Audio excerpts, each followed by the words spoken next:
Okay, so if you want to get to $100,000 and above per month in an expert-led business, maybe you're a coach, you're a consultant, or you're an online expert, or maybe an expert who wants to grow online, this is how I've used AI to do that over the past 12 months.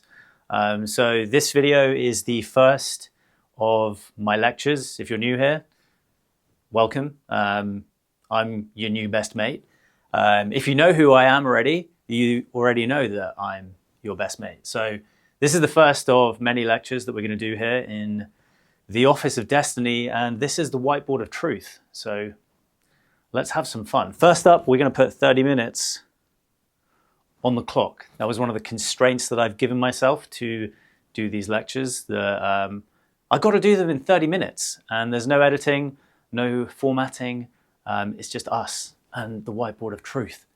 So let's get into it. Over the past 12 months, I have grown my microeducation business from around 5K per month to the record month that we had was 161,000 in April. So that was like 6 weeks ago. And that was me on my own, no sales team. I didn't do any sales calls. I was traveling kind of all throughout the world in that month. I was in Dubai, Barcelona, Ibiza, traveling around, meeting loads of cool people. I did the High Rocks in Barcelona with my clients. I did the Ibiza half marathon with a bunch of other creators. So I was having some fun, and I had a record month in my business, working probably only about 10 hours per week on average during that month. And that's where I want to start with this, because ultimately people get AI wrong. And I want to read you this quote from Sam Altman. If you don't know who he is, he's probably on course to become the wealthiest human in history within the next kind of like 5 years. He's the CEO of OpenAI. They're the ChatGPT fuckers, by the way. So everyone underestimates the value of fast movers. Work with them, be one yourself. And that is the ultimate big idea with what we're going to talk about today, which is AI is an accelerant, not a replacement. And that's really important, especially when we get to one of the parts that we're going to be talking about today. So there's 4 parts, 4 kind of areas that I've been using AI over the last 12 months, and I intend to be using over the next 12 months and beyond in my consulting business. So the first one is probably the highest leverage use case that I found for AI. And some of you, I'm sure, will already be using it like this. Now, it's really funny because I kind of looked at I was checking out some research, well, not research, I was watching a podcast or some video, and someone was talking about how the different generations use AI differently. So the boomers, the old fuckers, so people above the age of like 60, 70, 80, they use ChatGPT like Google. So they just Google stuff like ChatGPT on ChatGPT. Then you have the kind of like less old fuckers like me, so I'm a millennial, and we use them for clarity and decision making. So that's what we're going to be talking about. So this is one of the biggest use cases that I've found for myself. And this is using AI as a strategic decision maker. Now, probably the kind of overarching concept to this is the idea that the ultimate coach is you. You are your ultimate coach. And so when we kind of think about it like that, what we want to do is we want to make sure that we are utilizing AI as if it is ourselves coaching us. So that's what I've been doing for the last 12 months. And what I've done to do this is that I've fed a GPT on ChatGPT with context. Huge amounts of context about me. So my kind of AI strategic advisor, so me, coaching me, knows everything about my vision for the future. It knows everything about my mission, my goals, and the projects that I have intended to get me to those goals. And it also understands my values, my beliefs, and it has a pretty good damn understanding of my skills. And that's because I've fed it with a huge amount of context. And this is the secondary use case that if you are an expert, if you have clients, if you help clients with services, if you help them with guidance, if you help them with mentorship, this is a really critical thing that you need to be providing to your clients. So the example that I have is that my clients have access to Tom AI. So Tom AI is a contextually powered strategic advisor that has been engineered and prompted with over 2 million characters worth of me. So over the past kind of like couple of months, over the past few months, I've been engineering Tom AI, which is a custom GPT that has all context based on my unique mechanism, my models, my preferences, my just everything about me. So the kind of like the big chunks of data that I've used to really create Tom AI. The big one is all of my public content. So YouTube videos. So it has all of the scripts from all of my YouTube videos from the past like 2 years. It has all of the scripts from all of the Instagram videos that I've posted over the past 2 years. So we're talking about 200 videos on Instagram, talking about 100 videos, I guess, on, maybe not 100, maybe like 50 to 60 videos on YouTube, long form content. I've also given it any podcasts that I've been on, so transcripts from podcasts that I've been a guest, where I've talked about my story, I've talked about my journey, I've talked about my values, my belief system. So it's got all of the public content. The second big batch of content is all of my private content. So this is content that my clients in Scale 20 have access to. So I have a growth accelerator program. It's a licensing model called Scale 20, which we help creators, coaches, consultants get to their next 20K in monthly revenue, up to that target. And what I have is I have a huge amount of private content that my clients use to help implement my growth infrastructure into their businesses. So what I've done is I've taken all of the transcripts from those videos, as well as all of the playbooks that I have, so PDF playbooks, worksheets, all of the systems and infrastructure that I have, that I've built over the past 2 years, which is essentially my intellectual property. And I've taken all of that and I've also put it into Tom AI. Now, what this means is that my clients, not only do they get access to asking me questions in Scale 20, but they have on a day-to-day basis something, which is just the digital version of me, to go back and forth on when it comes to strategic decision making on what to focus on when it comes to implementing our growth infrastructure into their business. And this is clutch. So this is a really important part of really empowering my clients to move faster, which reminder, speed and fast movers is what it's all about. So what this does is this helps with reducing and minimizing decision fatigue. So you guys all heard this whole story about like Mark Zuckerberg, the reason why he wears the same shit every day, or used to, and the same with Steve Jobs, was that they were trying to minimize decision fatigue.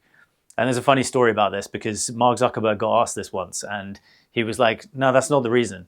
The reason is because he had a really shit dress sense and he hired an expert, kind of a fashion expert to help dress him. So it wasn't about decision fatigue. So that's bullshit. If you honestly think you're wasting a huge amount of energy figuring out what colored t-shirt to wear, how do you expect to be able to prompt AI? Like we're talking about completely different things here. So I just wanted to say that that's a bullshit story. So if you just wear all the same t-shirts, you're just weird. You're not reducing decision fatigue. Okay, just want to put that out there. So yeah, that's the number one way that I've used AI over the past 12 months is to help me make decisions, better decisions, help with decision confidence, and decision speed. So when I have a strategic decision, so every quarter, I'm asking my own ultimate coach, what do I need to be focusing on over the next 4 weeks or 6 weeks or 12 weeks to be able to build the highest amount of leverage into my business? And that's been huge. Okay, so that's number one. The second is going to be speed. Now, this is going back to this point. So this is all about AI being an accelerant to the stuff that you already do, not a replacement, an accelerant. So you may, if you've read the book "Buy Back Your Time," I think it's on my bookshelf, by Dan Martell, talks about the 10-80-10 concept or rule.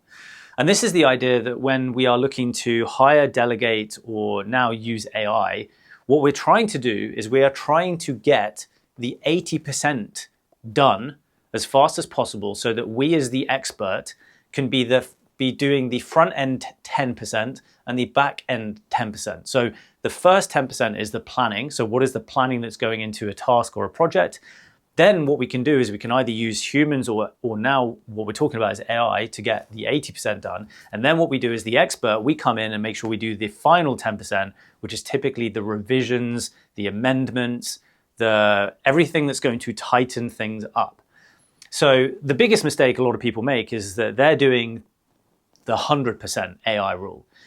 And I've seen this myself and some of my clients who are starting out with making content for the first time. They're using AI to do 100% of the creativity in creating scripts, creating scripts, creating content.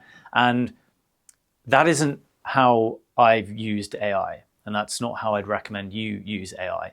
So I think we're moving into an amazing realm where creators are going to get rewarded for non-AI created content. I think it's becoming really obvious at the moment. We're in a bit of a bubble. So we've got all of these tools, we've got all of these methods and kind of like systems that we can use to basically create content. But what I think we're in a bit of like a hype cycle phase with content creation specifically. I think humans, like 99% of humans want human things. Now, sure, there's going to be use cases for like people that love gaming and games and stuff like that and kind of adventure stuff and kind of fictional things. There's going to be a huge part that AI is going to play in that. But for like people like me who, frankly, I just don't like that shit. I like factual stuff. I'm more of like documentaries versus fantasy kind of stuff. That isn't what we want. Humans. So I think we are going to enter a realm and an era of what I call like the human renaissance, where there is going to be people who are looking and desperate for clear evidence of a human touch. And that's amazing for me. And so in content creation, there is one key way to do this, and that is through storytelling.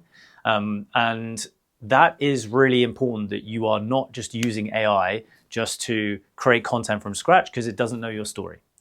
It can get better after you've already fed it with loads of context, which is what I've been doing. But if you're starting out, definitely not going to be wanting to use AI to be making content 100% from scratch, in my opinion. Maybe after you've made 100 videos, a couple of hundred videos, you can start doing that because it's going to have more context. But up until that point, you need to be learning the skill of copywriting. That's a bit of an aside here. I just wanted to tell you that. But this is how I've been using AI for the 10-80-10. It's research, so deep research into topics, looking for things. It's absolutely incredible for that. If I have, for example, I'll use an example of, I bought a new car the other day and I was like, shit, what are my options here for buying a new car? And it coached me through, it researched all of the different options that I've got based on my situation in my business and my life. And it literally coached me all the way through to buying a car. It was kind of sick. I didn't have to speak to anyone. It was amazing. The second is ideation. So that's aggregating ideas that have already been validated and then helping to pull things together to create novel ideas based on existing ideas that are already won. So I do occasionally use it for that. And then the final thing is synthesis of the ideas. So once you've done the research and you've got the ideas together, then you can use, or I use AI to synthesize ideas and synthesize things into a calendar. So that's typically how I use things, is actually just to get stuff into a structured format. So I'm like, okay, I'm going to do this on Monday, I'm going to be doing this next Monday, and then every Monday I'm going to have different topics. So I've used AI to help me find winning ideas and synthesize things into a calendar. Now, the way I help my clients do this though, so that's for me, but for my clients, which is what, if you have clients who operate in the business realm, if you are helping them with stuff that is really about knowledge, then you have to be doing this. I have built a suite of custom AI assistants to help my clients do 10-80-10 for all of the major milestones within my growth infrastructure. So what that means is that we have key checkpoints within our growth infrastructure where I have given my clients a custom GPT where they can go in, and it will walk them through the process to get them to an 80% done version of what they need to get to, where they can end up polishing the final 10. And this is unbelievable because this can turn like weeks worth of work into minutes.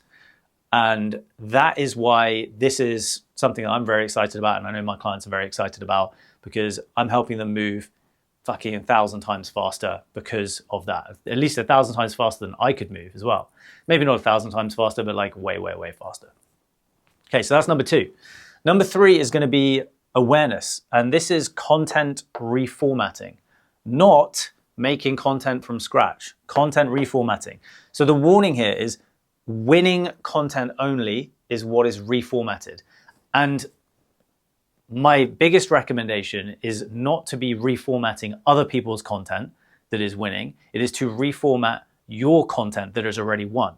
So what do I mean by that? So I'll give you a couple of examples of how I'm using, again, a custom engineered GPT to help me with this. So I'm taking an already winning video that I've posted, let's say on Instagram, that has done very well, performed very well. And what I'm doing is I've prompted a GPT, which actually my clients get, where in one click, I can put the transcript into that video, into that GPT, and it can turn it into a written post that I can use in my school community. I could use as an email. I can use in a caption for an Instagram video. I could use in a LinkedIn post. I could use in a Facebook post. So I'm taking already winning content that I've made that is contextually relevant to me, and I'm reformatting it, putting it into a different format through a very simple engineered prompt. So another example is you could turn a video into like a carousel. So a carousel post for Instagram, LinkedIn. Again, the warning here is only using winning content. I would highly recommend it's winning content from yourself. So the way I recommend people doing this is your aim, if you're starting out creating content, now most of you will be already making content, but get to 100 videos or 100 posts. And it's only once you've gotten to the 100 posts where you are going to look back retrospectively at the data from all of the posts, and you are going to see which ones have performed as outliers.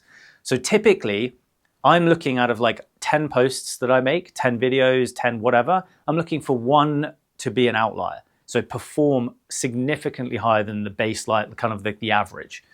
And so if you haven't made 100 posts or 100 videos yet, get to 100 videos before you're going to look back, because then what you can do is that's when you can reformat content that has won for you. So if you make 100 videos, you will have, generally speaking, you'll have 10 that have outperformed. And what you'll be able to do is you're going to be able to take those 10 ideas and you can reformat them and turn them into different formats on different platforms. And that is where it's the biggest mistake I see people make is they take shit content and they reformat shit content. And then what happens is they just put out a high volume of shite. And they're wondering why they're posting 6 times a day, posting clips from shit podcasts that they've been on. And they're wondering why, even though they've got all these creators saying, oh, you need to post 10 times a day, you need to post 5 times a day, you need to post 15 times a day. It's just a number of times you post that's going to, but that's already if you are posting good content. If you're posting shit content, that is a recipe for absolute failure. So don't do that. Okay, then the final one, which is something that I've used recently, is hiring talent. So recently, I have just hired a new operations person for CreatorLaunch, and I have used AI, my ultimate coach, me, to guide me through the hiring process and help me find the best fit candidate. So what I did is I put out to my audience a job spec for a week or so, and I think we had about 150 people kind of inquire or were interested in the role. I think we had about 30 people actually put in an application and submit an initial 1-minute video explaining why they believe that they would be the right fit for the role. And after that, I then went through each one of those videos. I didn't use AI for this part. I was the person that went through that first filter, which was the 1-minute video. And I picked the top 10 to invite into an interview. So I invited the top 10 to an interview, and I had 30-minute interviews with each of them. And in that interview, we talked about why they were the best fit for the role. And then I told them more about the role that I was hiring for. I then gave them, if I felt like they were the right fit, I gave them a test project, a really simple test project to do, which was I asked them, okay, give me in a simple Google document a 60-day outline plan of what you're going to do in the first 60 days of working together. And what I did was I created a Google document for each candidate, and I put the transcript from the interview video, and I put the 60-day plan all in one document for each candidate. And I fed that to my ultimate coach, me, and I said, hey, help me find the best candidate based on skills, values, and culture fit for this role that it had helped me kind of craft. So it also helped me craft the job description that again, 10, 80, 10, I was like, hey, I need this person. Can you help me craft a job description? Created that, got me 90% of the way there. And then I did the final 10%. I amended it, made it relevant for me. So then AI also helped me with then finding who was the best candidate for that role. And it gave me a score sheet from each of the top 10 candidates. And it was like, it basically said, go with this person. And if this person's watching this, congratulations, you were this person. I mean, you'll know who it is already. But it took what I thought was going to take me a full day of work. It helped me come to a decision within half an hour. And I then had the rest of the day to be like, the fuck do I do today? So I went to the gym for like 3 hours and went to the spa and just chilled out. It was sick. So like that helped me get our hire, who's also called Sam. So I guess we'll end it on that. So we've got 7 minutes left. So I guess this is like 22 minutes. This is a bit of a tester for me. This is going to be the first of many. If you're new here, please do subscribe. And there will be a link down below to sign up to kind of our daily newsletter, which is an Insider Insights newsletter. It's really just for people who are high ticket creators, coaches and consultants, and people who want to scale 20, 40, 60, 80, 100K per month. If you're not one of those people, if you don't want to be the number one in your market, just don't bother signing up. Honestly, it's just watch these things, okay? Yeah, that was pretty sick. I'll see you in the next one.